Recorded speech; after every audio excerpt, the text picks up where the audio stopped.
हरियाणा विद्यालय शिक्षा बोर्ड ने आज इस प्रकार से एक बैठक का आयोजन किया था, बताया जा रहा है कि हरियाणा विद्यालय शिक्षा बोर्ड इस बार हरियाणा विद्यालय शिक्षा बोर्ड में आज विभिन्न स्कूलों के प्रिंसिपल, सीबीएसई स्कूलों के, हरियाणा बोर्ड के स्कूलों के और एकमात्र स्कूल हरियाणा का जो सर्वपल्ली राधाकृष्ण लैब स्कूल है उसके प्रिंसिपल और स्टाफ के सदस्यों ने मौलिक शिक्षा विभाग से और एससीईआरटी से अधिकारियों ने भाग लिया, जिसमें 8वीं के पाठ्यक्रम और प्रश्न पत्र का डिजाइन बनाने के लिए आज ये मीटिंग की गई, जिसमें प्रत्येक विद्यार्थी को प्रत्येक सब्जेक्ट में 5 सब्जेक्टों में 2 भाषाई सब्जेक्ट, एक सोशल स्टडी, एक विज्ञान और एक गणित, इन 5 प्रश्न के देने पड़ेंगे, जिसमें 100 अंकों की ये परीक्षा होगी।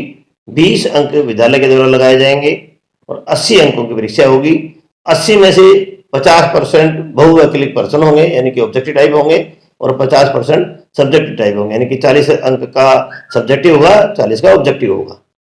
और भाषाई सब्जेक्टों में पढ़ना, लिखना और ज्ञान पर आधारित प्रश्न ही पूछे जाएंगे और ग्रामर के आधार पर प्रश्न पूछे जाएंगे। शामिल भी हुए, क्या उनका विरोध अब समाप्त हो चुका है? हरियाणा शिक्षा बोर्ड जो है पेपर ले पाएगा सर? अभी तक लगभग 7,492 स्कूलों ने हमारे पर रजिस्ट्रेशन किया है। उसमें से 459 सीबीएसई के स्कूल हैं, 9 आईसीएसई के स्कूल हैं और 8वें मॉडल के 66 स्कूल हैं जिन्होंने हमारे बोर्ड की साइट पर रजिस्ट्रेशन कर दिया है। और सरकार द्वारा नोटिफिकेशन जारी किया गया है। हरियाणा स्टेट में उपस्थित जो भी सीबीएसई, आईसीएसई या अन्य बोर्ड से उपस्थित विद्यार्थी 8वीं में पढ़ते हैं, उन सबकी बोर्ड की परीक्षा हरियाणा विद्यालय शिक्षा बोर्ड द्वारा ली जाएगी। तो सर किसी का जो इस प्रकार से बुक्स जो सीबीएसई प्राइवेट जो पुस्तक है, क्योंकि बच्चों को हरियाणा प्रदेश में एनसीईआरटी राष्ट्रीय स्तर पर जो शैक्षणिक परिषद है उसके द्वारा जो सिलेबस तय किया गया है, तो प्रांतीय शैक्षणिक परिषद भी उसी पैटर्न के सिलेबस को अपनाती है, यानी कि एनसीईआरटी का और एससीईआरटी का एक ही सिलेबस है। केवल हरियाणा बोर्ड के स्कूलों में किताब पतली लगती है, सीबीएसई की किताब मोटी लगती है, उसमें विशेषण दिया हुआ है, तो प्रश्न पत्र जो तैयार किया जाएगा वो पतली किताब में तैयार कर दिया जाएगा, इसलिए कोई ज्यादा दिक्कत नहीं आएगी। सर की परीक्षा मार्च में होती है, तो 8वीं की परीक्षा भी मार्च की परीक्षा के साथ ली जाएगी और विद्यार्थियों को किसी प्रकार की टेंशन लेने की जरूरत नहीं है।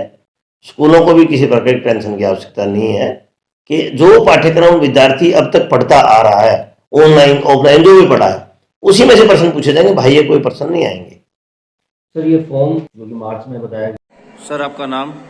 मेरा नाम देवेंद्र महिंद्रा है, इतिहास प्रवक्ता हूं मैं, गवर्नमेंट सीनियर सेकेंडरी स्कूल सुई में।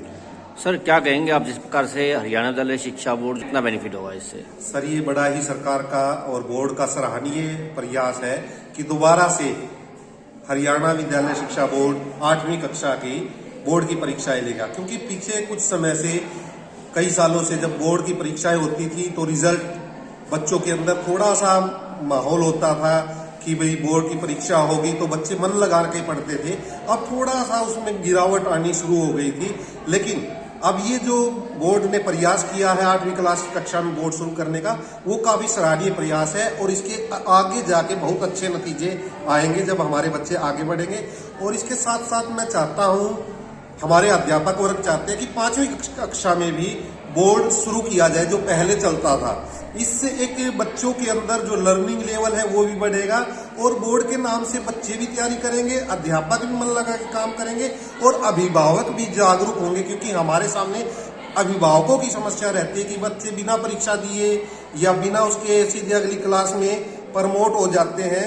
तो वो हमारे लिए एक सराहनीय फैसला है। तो हम बोर्ड से और सरकार से अनुरोध भी कर सकते हैं कि वो 5वीं कक्षा में भी ऐसा साहसिक फैसला लागू करें। धन्यवाद।